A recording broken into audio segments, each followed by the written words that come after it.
বেলাল রাদিয়াল্লাহু তাআলা আনহু, যার কি ভাই লজ্জাস্থান ঢাকার মতো কাপড় ছাড়া কি আর কিচ্ছু ছিল না, তাকেও আল্লাহ রাসূল সাল্লাল্লাহু আলাইহি ওয়াসাল্লাম বলেছেন যে এ বেলাল, ইয়া আনফিক বেলাল, এ বেলাল তুমি আল্লাহর রাস্তায় দান করো, কারণ কি আল্লাহর ভান্ডারে কম নাই।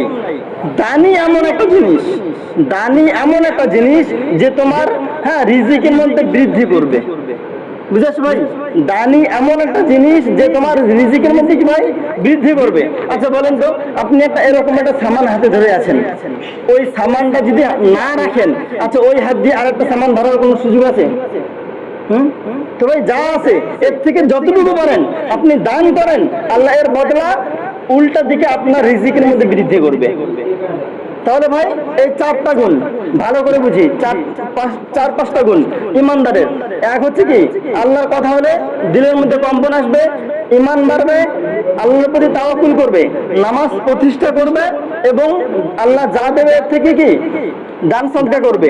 এদের সম্পর্কে আল্লাহ সূরা বাকারা শুরুর দিকে বলেছে উলাইকা হুমুল মুফলিহুন, এরা হচ্ছে সফলকাম, এরাই হচ্ছে কামিয়াবি। উলাইকা হুমুল মুফলিহুন কি ভাই, এরা হচ্ছে কি সফল কাম, এরা হচ্ছে কামিয়াবি। অপর আয়াত আল্লাহ কি বলেছে উলাইকা হুমুল মুমিনুনা হাক্কান, উলাইকা হুমুল মুমিনুনা, যে মুমিনের কথা বারবার বলতেছিলাম, উলাইকা হুমুল মুমিনুনা, এই সমস্ত মুমিনরাই হাক্কান, এরাই সাচ্চা মুমিন। বুঝেছো ভাই?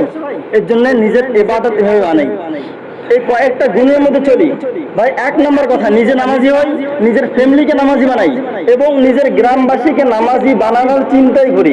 আল্লাহ আপনার প্রতি রহমতের নজর রাখবে। বুঝেছো ভাই?